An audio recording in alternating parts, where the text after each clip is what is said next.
The information is from multiple sources, and I have a great faith in it, or I would not have written it.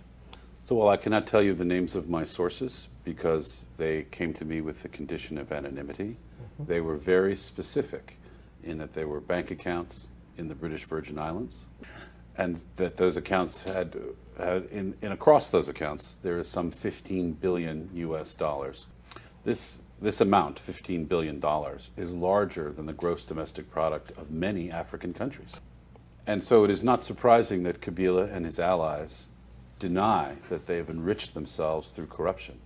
What else would they say? And the sheer size of these alleged thefts and diversions, if in fact my information is correct, and I believe that it is, the sheer size of it is also a moral indictment of Kabila and his associates.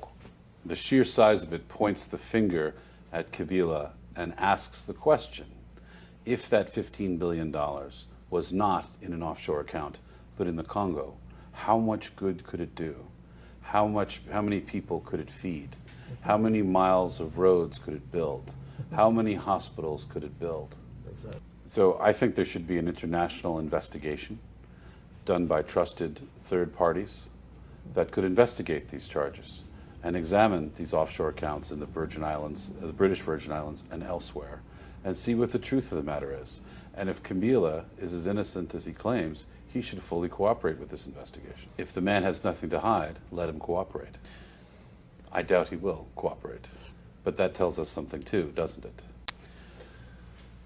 The article also said that several relatives of Kabila, who are members of parliament, have a monopoly on the printing business. And that is why the Congolese government required all new passports to be issued. They say it is in compliance with international security to have biometric data, but in fact, it is to enrich their family who will have to print all of these new passports.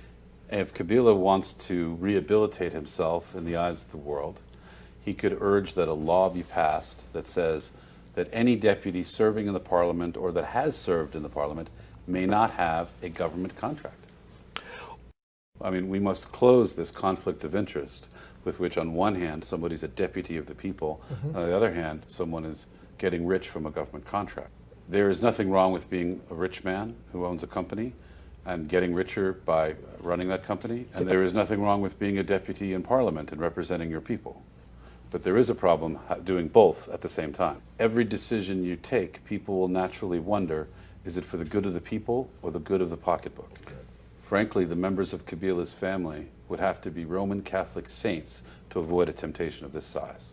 I was very amused to see that some of my critics in the Congo have said I am just a freelance journalist, a non-entity among journalists.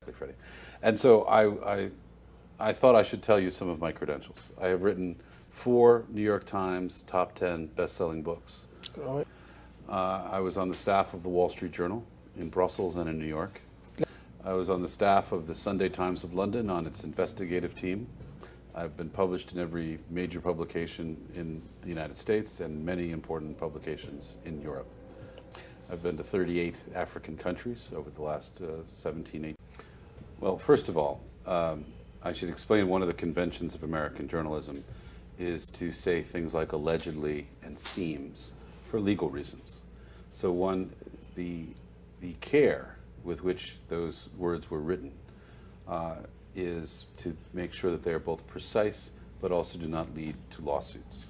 It does not, because I'm using words like allegedly and seem,